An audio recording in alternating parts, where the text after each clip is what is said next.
C'était une relation forte, mais qui elle m'a fait m'oublier en fait.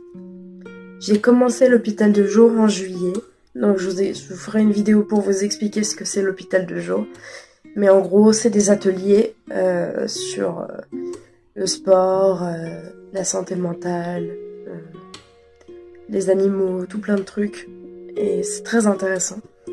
J'ai commencé ça, j'avais mes rendez-vous médicaux entre sophrologie, psychologie, psychiatrie, tout le patatras. Et puis, il était question que je fasse un stage.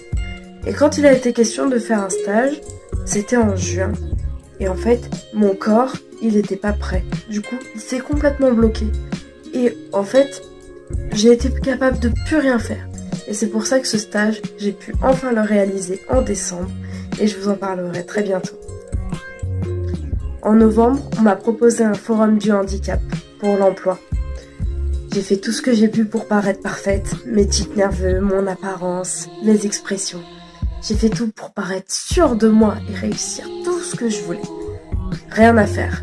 Je n'ai pas réussi à avoir d'emploi. On m'a démoralisée parce qu'au final, on m'a dit clairement que ça se voyait que j'avais pas confiance en moi. Ça a été une journée pas forcément très intéressante, mais j'ai fait de belles rencontres, notamment une, et la personne se reconnaîtra. Cette relation m'a fait grandir, et je l'entretiens avec tout ce que je peux. J'espère qu'elle sera aussi là en 2026. Et puis, j'ai enfin fait mon stage dans une école primaire. De base, je voulais devenir AESH. Et au final, je pense que je deviendrai ATSEM.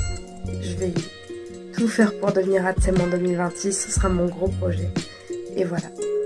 Donc, projet 2026, espérer de toucher l'AH déjà.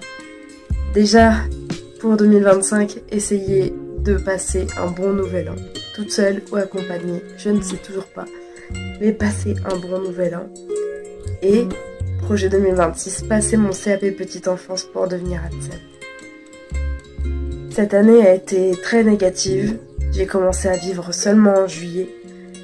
Mais m'a apporté aussi beaucoup de positifs en fin d'année. Des projets qui se concluent, des relations qui se poursuivent. Et je voulais dire un grand merci. Un grand merci à toutes ces personnes qui ont partagé ma vie cette année et qui la partagent encore. Merci à ma communauté.